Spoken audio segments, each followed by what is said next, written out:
Salve, salve, gente boa! Eu sou o professor Euclides, essa é a Escola Teófilos. Bem-vindos ao nosso canal. Você que está chegando agora, não deixe de se inscrever, deixar o seu gostei, o seu não gostei. Caso não seja interessante para a sua vida o vídeo, para a gente entender como é que está o andamento dos nossos temas aqui no canal. Você que está chegando agora, que está muito obrigado pela sua audiência aqui no nosso canal. E como sempre faço aqui, muito obrigado aos colaboradores do canal, aqueles que através de perguntas, através do incentivo também financeiro, através das chaves aí, Pix, né? Fazem a colaboração anônima, voluntária no nosso canal. Muito obrigado a vocês. Bom, gente boa, como disse, a colaboração no canal às vezes vem como uma pergunta. E esta semana alguém me fez uma pergunta: o que é Páscoa? Você teria como escrever alguma coisa sobre a Páscoa que pudesse acrescentar em tudo aquilo que já é dito da Páscoa? Bom, quando a gente fala de Páscoa, logo nos vem na cabeça ovos de chocolate, coelhinhos, ovos, bombons, doces. Porque quando a gente fala de Páscoa, a gente está falando de fato de quê? Do feriado, da data comercial, do período do tempo litúrgico, ou nós de fato, quando falamos de Páscoa, estamos nos reportando a memorial da paixão, morte e ressurreição de nosso Senhor Jesus Cristo. Esse é o tema fundamental dessa aula, né? Eu não vou falar de coelhinhos, nem de chocolate, nem de ovos, nem da miscigenação que às vezes fazem com esses símbolos que, em seu princípio, geralmente eles têm um cunho catequético e alguns até mistagógico, e depois vão se misturando em histórias e enredos fofos e exóticos que ornam, né, este período, né, mas que de fato poucas vezes tem de fato alguma coisa a ver com a espiritualidade cristã da Páscoa. Então, a Páscoa é mais que um dia, é um ciclo de vida, é uma espiritualidade, e o tema deste vídeo hoje é tentar integrar este conceito, este conhecimento à nossa vida cotidiana, para que nós possamos aproveitar e possamos não deixar passar a chance de viver essa graça da passagem do velho ao novo, do antigo àquilo que é eterno. Então, o ciclo pascal ele foi estabelecido com base na festa da Páscoa, como preparação, como extensão da Quaresma e a cinquentena pascal, ou o período de Pentecostes. Foi formado por um movimento de crescimento progressivo, cujo ponto de partida foi, de fato, a solenização da Páscoa. A partir do século II, o ciclo litúrgico passou a destacar a paixão e a ressurreição, né? Naquele que era o dia do aniversário desses eventos. A partir do século III, a celebração da ressurreição é prolongada pelo espaço de 50 dias. Então, após a Páscoa, ainda 50 dias, ou seja, uma oitava de oitavas. E no século IV, nós tivemos a solenização do Pentecostes.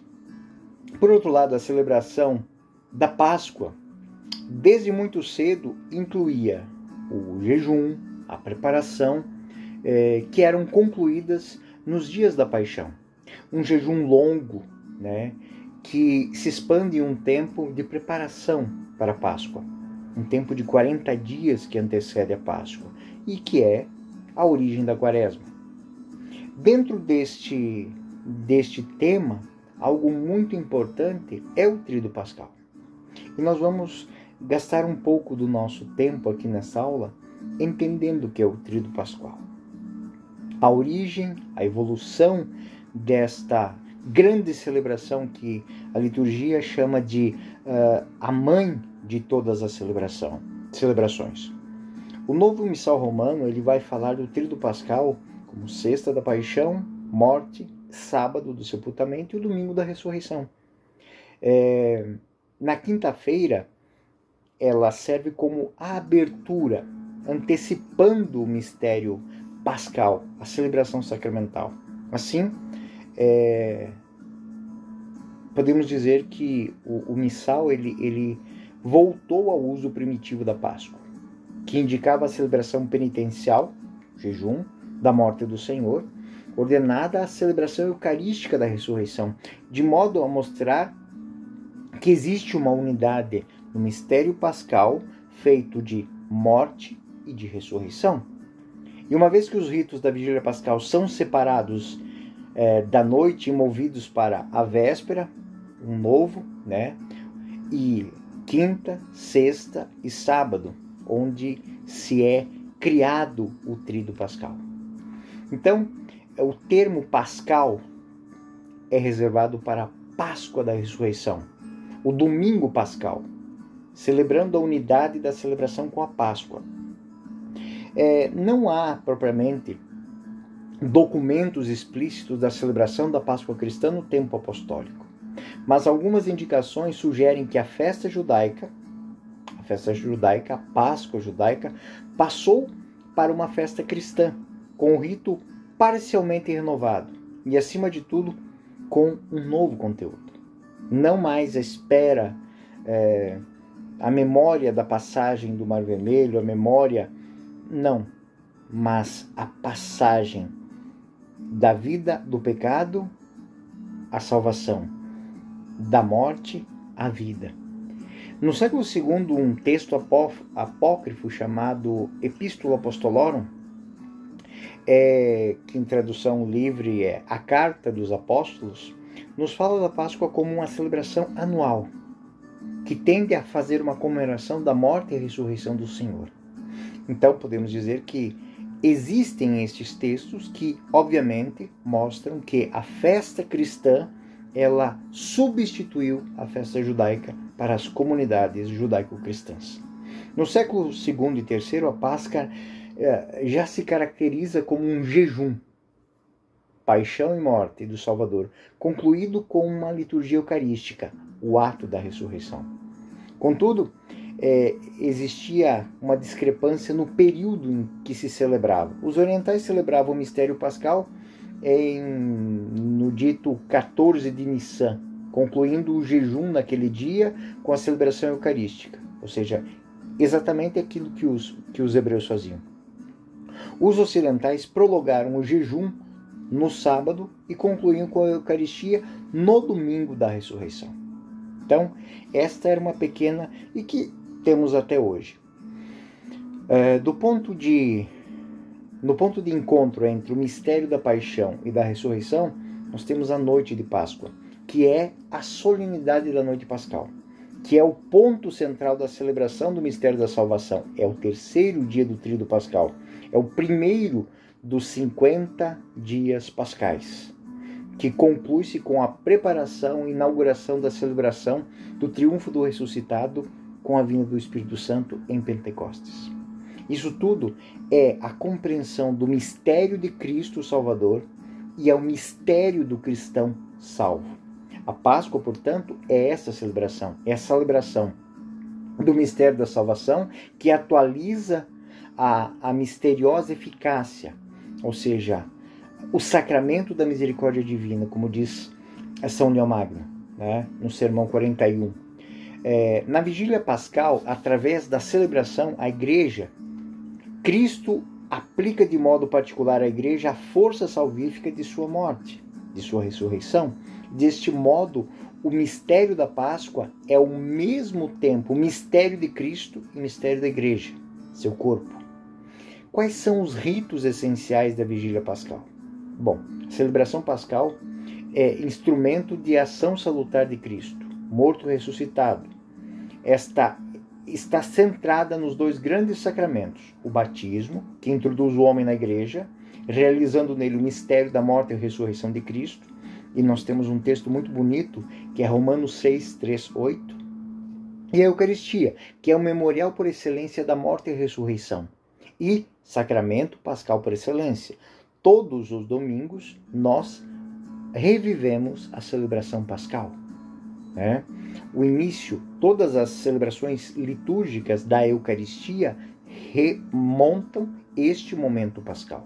Então, a Páscoa se desloca de um dia único no ano e passa para todos os dias eucarísticos. Todos os dias celebrativos. Eles são memória da paixão, morte e ressurreição. No início, o rito não diferia dos sábados comuns, porque a celebração dominical, a vigília, foi inicialmente a primeira celebração litúrgica cristã. Então, na vigília do domingo, do dia do Senhor, já se celebrava a Páscoa. Quais são os ritos que estão ligados à vigília pascal? Alguns ritos se enquadraram nessa grande liturgia sacramental, que são o batismo e a Eucaristia, precedidas de uma liturgia comum da palavra. E além desses ritos, estão as bênçãos, a bênção do fogo, o acendimento e a bênção do círio pascal, a liturgia da palavra, a bênção da água batismal, a profissão de fé. Todos esses ritos, eles estão ligados à vigília pascal. Fazem parte ou de um ou de outro rito sacramental. Então, podemos dizer que acender o fogo, a vela, o acendimento do fogo de origem, podemos assim, irlandesa, é provavelmente a cristianização de um costume que já era celebrado pelos povos que foram adotados pela fé cristã, os povos pagãos. No século VIII, entra na Alemanha, ou seja, enquanto em Roma, havia-se o acendimento da vela. Em Roma, no século XI, no século XII, se adquire uma conotação folclórica. O círio pascal representa Cristo ressuscitado, que ilumina cada homem com a luz da vela, que, através das velas individuais, participa para o mundo a luz de Cristo. E aí, todos os cristãos acendem a sua vela no círio, ou seja, em Cristo, e levam para o mundo a luz dele. Em Roma, a vela acesa como uma renovação, e aí acaba tendo uma conexão com o fogo novo, com as lâmpadas mantidas acesas desde a quinta-feira anterior. Parece que houve uma solenização deste momento da luz, neste momento de deixar a luz entrar.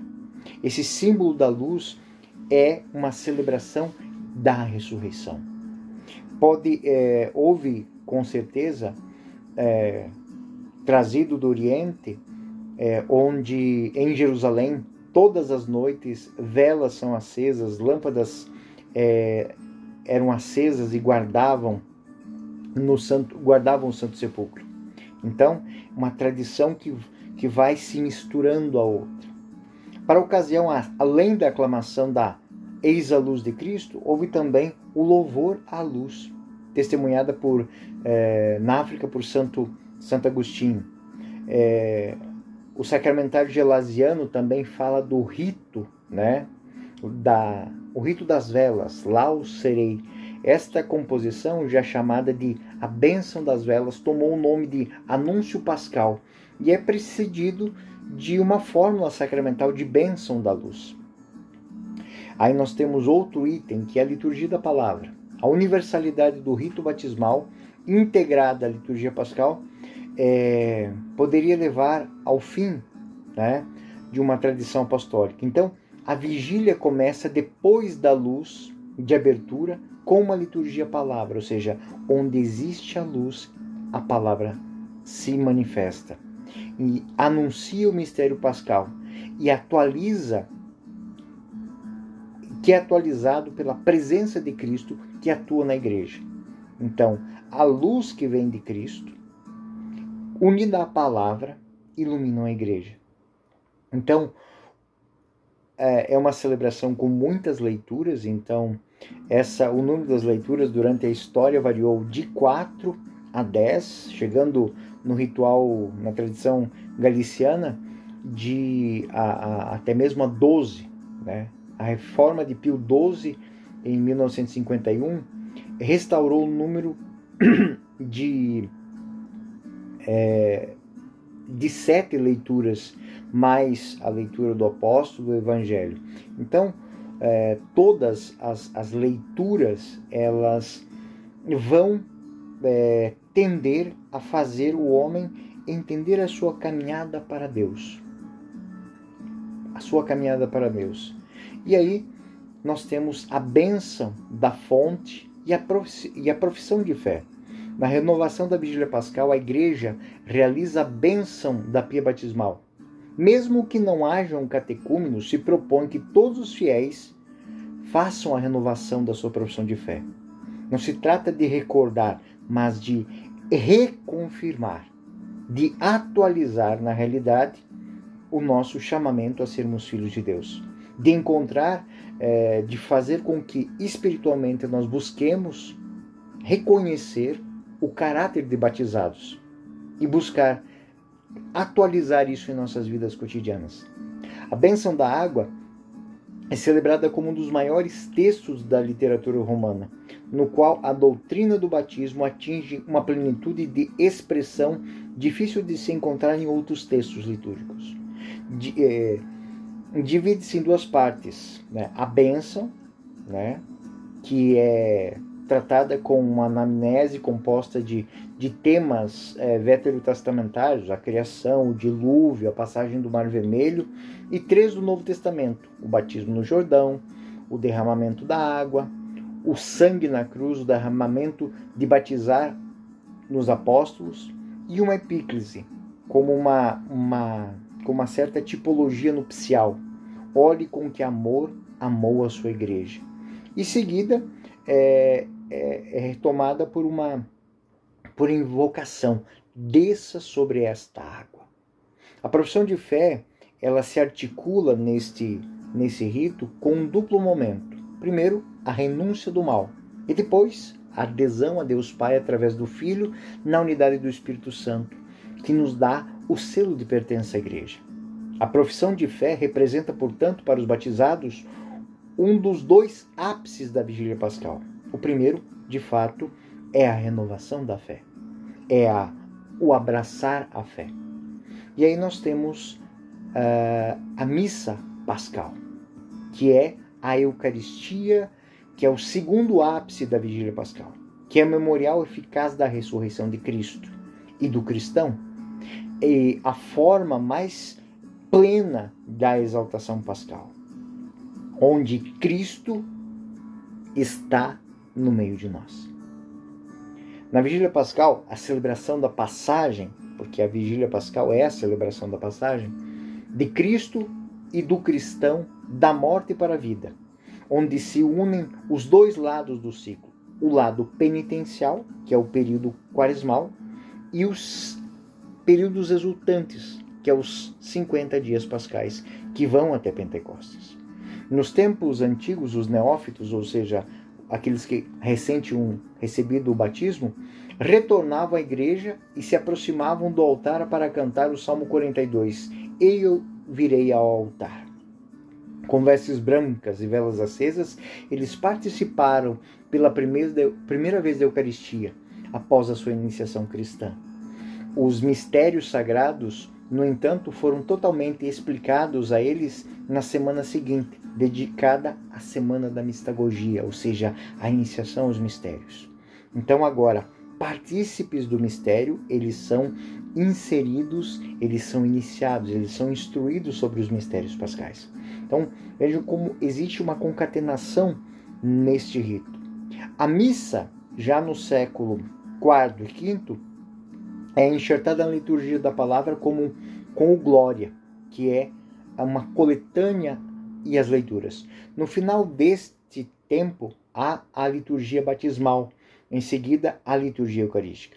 Certas características dessa missa, como o não uso de castiçais para o evangelho, a ausência do credo, são indicados pelo caráter arcaico que ela tem, ou seja, ela tenta se aproximar o mais próximo possível da celebração antiga. A missa do domingo de Páscoa é firmada apenas no século IV e V, quando a vigília pascal começou a terminar antes da meia-noite. Entre as particularidades da Páscoa havia o desejo com o qual foi acompanhado o beijo da paz, Surrexit Dominus Vere, ou seja, semelhante ao que hoje os bizantinos possuem como Christus Anesti. Contudo, disse que estamos diante de um tríduo e que nada mais é do que 3 dias para que a Igreja Católica, que para a Igreja Católica Romana é uma única celebração, uma grande liturgia que invade a vida e a ação do povo. É a Sexta-feira Santa. Deixando de lado os sábados, chegamos à sexta-feira, ao dia do tríduo, no qual a Igreja celebra particularmente a paixão e morte de Cristo. Nela devemos distinguir o que resta da primitiva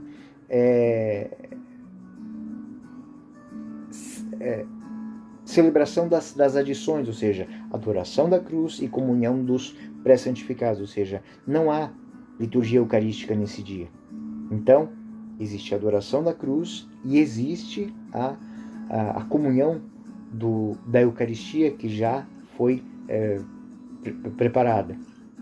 Como um dia inteiro de jejum, a Sexta-feira Santa, é encerrada com esta sinaxe não eucarística, incluindo como costume leituras, cânticos, orações, a entrada em silêncio sem cantar, a prostração no lugar da genuflexão, frente ao altar nu, é uma reverência à memória da ancestralidade da nossa fé. Usos primitivos. A leitura do Evangelho segundo João parece ser muito antiga e significa que o Evangelho situa a paixão na linha da Páscoa e mostra a ligação da preparação litúrgica da Páscoa, a imolação do Cordeiro Pascal. E depois nós temos o momento das orações solenes, ou também chamada oração dos fiéis, que é uma oração universal, por toda a igreja, pelos que creem e pelos que não creem. Então, esta grande oração, ela nos prepara para viver este dia, esse dia de entrega, de oração. A adoração da cruz é um rito que veio de Jerusalém, onde já existia desde o século IV, testemunho de São Cirilo, de Jerusalém. Enquanto em Roma participou deste rito e permaneceu fiel por um longo tempo, exatamente como o sóbrio rito de Jerusalém. Em outros lugares, o rito foi dramatizado de acordo com o esquema que também veio de Jerusalém em tempos posteriores. O rito da comunhão na Sexta-feira Santa tornou possível a participação na paixão salvífica da maneira sacramental mais eficaz. Então, a comunhão na Sexta-feira Santa conheceu, digamos, vários momentos na sua história, né? Até chegar ao que é hoje. Então, a Eucaristia, que é consagrada na quinta-feira, é guardada para adoração e para a comunhão. A Quinta-feira Santa é inicialmente o último dia da Quaresma, mas se tornou o primeiro dia do Tríduo Pascal. Atualmente, ela forma a abertura do Tríduo Pascal. A celebração litúrgica com referência à instituição da Eucaristia não está em harmonia com a concepção primitiva, que parece mais ligada à instituição da Eucaristia e o início da paixão, né? Na terça, quarta-feira, que correspondem com o que está nos evangelhos. Parece que a tradição romana original é de 2 missas, uma pela manhã, uma pela manhã, e uma à noite para os não jejuadores. E aqui existia algo muito interessante, porque com o desenvolvimento da prática penitencial, ocupando com uma preparação próxima para aqueles que não fizeram uma preparação bem vivida na quaresma, a missa da quinta-feira de manhã estava ligada à reconciliação dos penitentes. Havia a bênção dos olhos e também na quinta-feira, antes da vigília, existia uma missa especial e uma terceira missa à noite para a celebração da instituição da Eucaristia, a missa da Ceia do Senhor. A Sexta-feira Santa envolvia a comunhão, né? Mas não a missa. A preservação da Eucaristia, ela era imposta quinta-feira. A reposição e a preservação e a contribuição para o altar no dia seguinte foram feitas inicialmente em solenidade particular. Além disso, dado o uso da comunhão sob as duas espécies, o corpo e o sangue de Cristo foram preservados. No século IX começou a se solenizar a reposição e a conservação de uma capela na igreja, que também começou a coincidir com esta prática. E aí houve a criação do sacrário, de modo que acabou identificando a reposição do Santíssimo Sacramento e com o sepultamento, ou seja, o local para guardar a Eucaristia na Quinta-feira Santa para a celebração da Sexta-feira, ela acabou se identificando com o sepultamento de Cristo. O local de reposição era chamado também de sepulcro. A reforma trouxe de volta essa distinção entre as duas coisas, a reposição do sacramento e a preservação feita com solenidade.